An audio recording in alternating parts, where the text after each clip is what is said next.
tentang teknologi Indonesia, teknologi ya di Indonesia. Ya itu masalah di Jepang juga karena pemerintah Jepang sendiri mengalami masalah juga. Tapi walaupun begitu, yang penting adalah maksud untuk progres. Karena itu saya kira orang Indonesia bisa mempunyai walaupun ada banyak masalah. Tapi saya kira itu intention of making progress sangat penting juga. Ya terus mudah-mudahan teknologinya akan di-share antara negara-negara, bukan hanya Jepang, tapi misalnya bukan hanya teknologi, tapi ada masalah dalam pedagang, bukan pedagang, tukang untuk buat sesuatu, tukang kayu atau tukang apa saja, tidak ada banyak ya sumber daya manusia kan? Karena banyak anak muda Jepang tidak mau buat sesuatu seperti tukang kayu dan apa saja, tidak ada orangnya. Karena itu mungkin misalnya batik ya.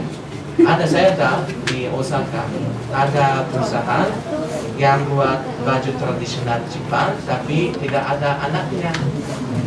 Ya mungkin orang Jogja yang buat batik mungkin bisa datang ke sini, saling belajar.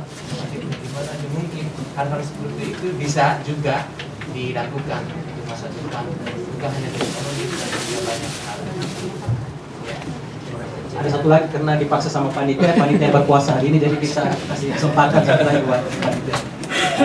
Terima kasih para moderator, ini bukan pemaksaan. Nama saya Kodori Eko. Kebetulan kasusnya Pak Kato ini sebelum tahun 99, Telkom itu masih badan usaha milik negara. Jadi cara bekerjanya mirip dengan pegawai pemerintah. Yang perlu ditekankan mungkin perlu dibedakan antara sebelum 99 setelah Soeharto lengser. Dari 99 sampai 2002 dan setelah 2002 ke sekarang. Karena kalau untuk perusahaan milik negara itu dengan cara privatisasi itu masing-masing perusahaan badan usaha milik negara. Tapi untuk pemerintahan sejak tahun 2002 kita sudah memulai melakukan reformasi. Nah itu yang perlu ditekankan adalah ada nilai-nilai tertentu yang perlu dijadikan nilai kebersamaan di seluruh pelayanan milik negara. Nah itu yang perlu ditekankan. Dengan demikian meskipun berbeda-beda daerah, tapi pelayanan itu harus sama nilainya. Bagaimana dia memberikan pelayanan yang baik kepada customer pelanggannya. Dalam hal ini pemerintah tentu kepada masyarakatnya. Nah itu yang kita sedang memulai dari tahun 2002 sekarang. Dan tahun ini mungkin beberapa hampir semua departemen harus sudah memulainya. Nah itu ya dari masyarakat sekalian ke teman-teman di sini mungkin silahkan memberikan pengawasan, tegur langsung bila pada yang tidak memberikan pelayanan dengan baik. Yang kedua, masalah common ground ini bisa kita pelajari untuk organisasi di sini. Karena beberapa organisasi kita tidak hanya mengkritik saja, tapi bagaimana kita melakukan, membangun. Tadi kan saya tertarik dengan dari PPI ada Key Performance Indicator. Itu bisa diambil nilai-nilai dari situ bagaimana memberikan pelayanan. Karena pelajaran pertama reformasi di Departemen Keuangan adalah bagaimana memberikan pelayanan.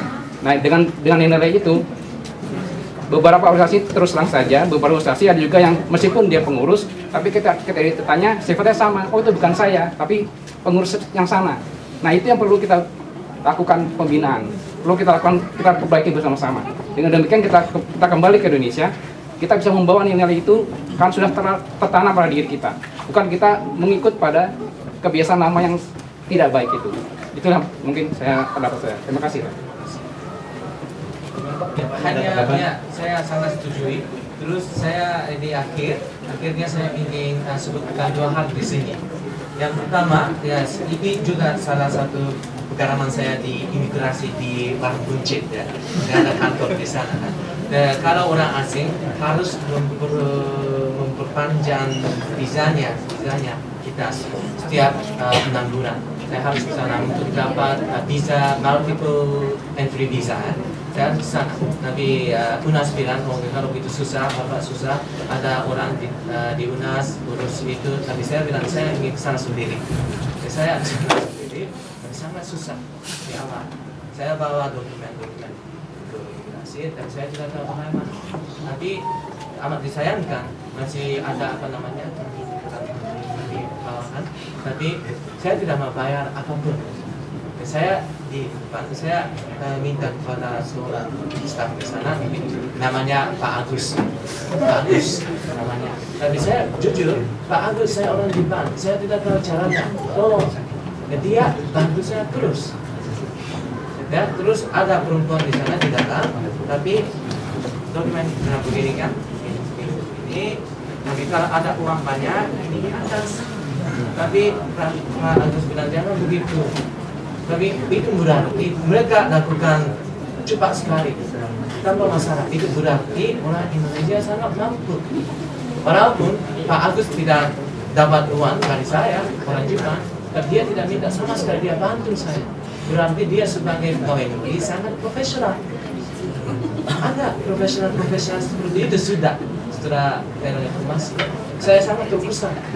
Ya, itu salah satu pengalaman. Yang kedua, akhirnya saya ingin bilang, mungkin banyak orang cenderung, baik orang Indonesia maupun orang Jepang cenderung berpikir bahwa Jepang adalah negara yang lebih tinggi atau negara yang berikan sesuatu kepada Indonesia atau kepada yang kurang.